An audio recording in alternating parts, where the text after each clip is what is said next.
Hello everyone. पिछली class में हमने बात किया था spherical mirror and some basic terms related to that. आज हम जानने वाले हैं इमेज फॉर्मेशन के कुछ रूल्स। इन रूल की हेल्प से हम क्या कर सकते हैं, किसी भी टाइप से इमेज ऑब्जेक्ट कहीं भी रखा हो, इस रूल्स को हम फॉलो करके क्या कर सकते हैं, रे डायग्राम इजिली ड्रॉ कर सकते हैं। चलिए कुछ रूल्स हम देखते हैं। तो rule number 1, first very important rule. मान लीजिए कोई भी स्फेरिकल मिरर है, मैंने ले लिया है कॉन्केव मिरर। याद रखिए रूल सभी के लिए अप्लाई होता है, चाहे मिरर कॉन्केव हो या फिर कॉन्वेक्स हो। सपोज करिए हमारे पास एक मिरर है, मिरर का नाम हमने रखा MN और इस सेंटर पॉइंट होगा P। स्फेयर का सेंटर ये स्फेयर फॉर्म होगा और ये होगा सेंटर ऑफ कर्वेचर, ये पॉइंट होगा F। Focus P and C के बीच का डिस्टेंस। हमने पिछली वीडियो में सब इंपॉर्टेंट टर्म्स कवर किया हुआ है। अगर आप ये वीडियो को डायरेक्ट देख रहे हैं तो सबसे पहले आप पिछली वीडियो को देखिए, उसके बाद फिर इस पर आइए। चलिए हम बात करने वाले हैं रूल नंबर 1 के लिए। रूल नंबर 1 क्या होता है, जब भी लाइट रेज, हमेशा याद रखिए जब भी लाइट रेज पैरेलल आए, रूल नंबर 1 क्या कहता है, जब भी लाइट रेज प्रिंसिपल एक्सिस के पैरेलल आए, ये हमेशा कहां से पास होगा, फोकस से पास होगा। हमेशा कहां से पास होगा, फोकस से पास होगा। अच्छा, ये रूल हमने बनाया है क्या? नहीं।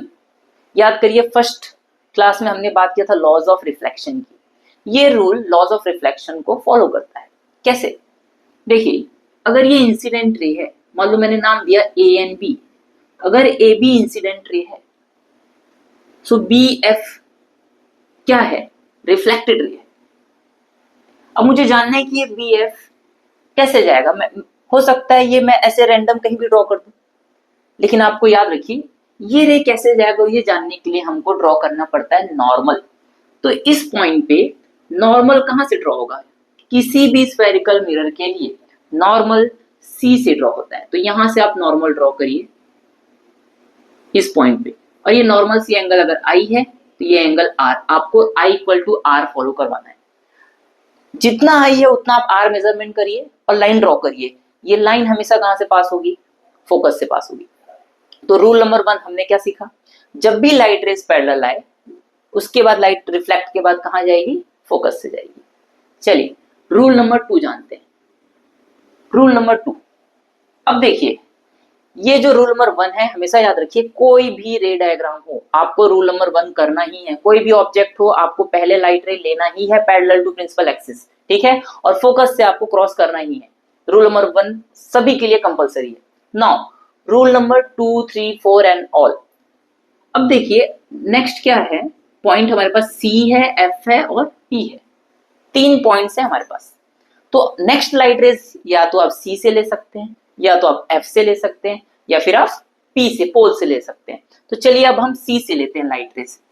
मिनिमम हमको 2 लाइट रेज चाहिए इमेज फॉर्मेशन के लिए। ये पॉइंट हो गया C, ये पॉइंट हो गया F। मान लीजिए कोई लाइट रे C से आ रही है ऐसा, तो रिफ्लेक्शन के बाद ये लाइट रेस कहां जाएगी। अगर कोई भी लाइट रे C से आएगा तो एंगल ऑफ इंसिडेंस मेजर करना है हमको। एंगल ऑफ इंसिडेंस क्या होगा, ये है नॉर्मल, यही नॉर्मल है और यही लाइट रेस भी है। तो एंगल क्या होगा, एंगल होगा 0 डिग्री। अगर एंगल 0 डिग्री होगा तो रिफ्लेक्शन का एंगल भी क्या होगा, 0 डिग्री। इसका मतलब लाइट रेस सेम पाथ में क्या हो जाएगी, रिट्रेस हो जाएगी। तो सेकेंड रूल हमेशा याद रखिए, जब भी लाइट रेस आप C से ले तो लाइट रेस क्या होता है, सेम पाथ में रिट्रेस होती है। आपको बेसिकली सिर्फ और सिर्फ 4 रूल्स याद रखने हैं। पहला हमने देख लिया, whenever light rays comes parallel to principal axis after reflection it passes from focus. Second, जब भी लाइट रेस C से आएगी सेम पाथ पे क्या हो जाएगी, रिट्रेस हो जाएगी। रूल नंबर 3 की बात करते हैं। रूल नंबर 3 क्या होता है, तो देखिए रूल नंबर 3 के केस में ये है पोल P, ये है C और ये फोकस F।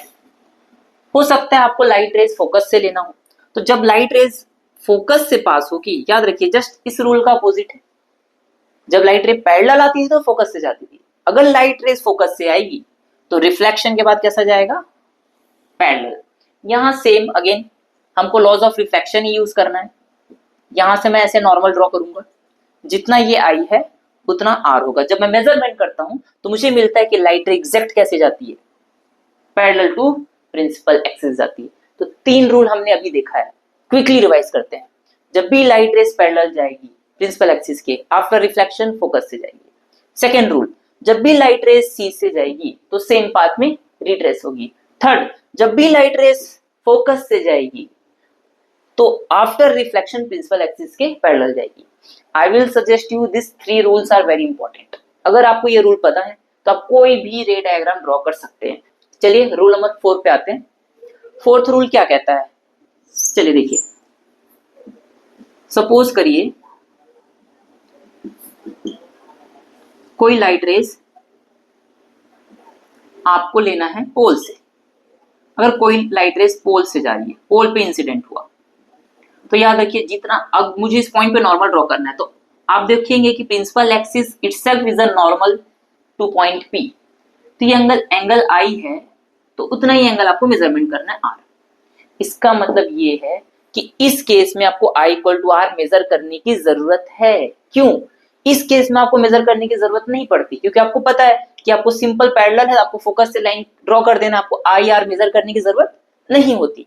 इस केस में भी सेम स्ट्रेट लाइन ड्रॉ करना है, सेम पाथ में रिट्रेस हो जाता है। इस केस में भी लाइट रेस फोकस से आ रही है, आफ्टर रिफ्लेक्शन पैरेलल जाना है, यहाँ आई आर मेजरमेंट करने की जरूरत नहीं है। लेकिन जब हम P से लेते हैं तो आई आर को मेजरमेंट करना होता है, अदरवाइज इमेज फॉर्मेशन क्या हो सकता है, गलत हो सकता है, डायग्राम एग्जैक्ट पोजीशन पर नहीं बनेगा। तो ये 4 रूल्स हैं। इस 4 रूल से आप क्या कर सकते हैं, कोई भी इमेज, कोई भी रे डायग्राम क्या कर सकते हैं, ड्रॉ कर सकते हैं। नेक्स्ट वीडियो में हम कवर करेंगे कि कैसे कॉन्केव मिरर के लिए कितने टाइप्स के इमेज फॉर्म हो सकते हैं, और ऑब्जेक्ट डिफरेंट पोजीशन पे हो तो उसका इमेज कहां बनेगा। अगर आपको ये वीडियो पसंद आया तो लाइक शेयर एंड सब्सक्राइब करिए। Thank you.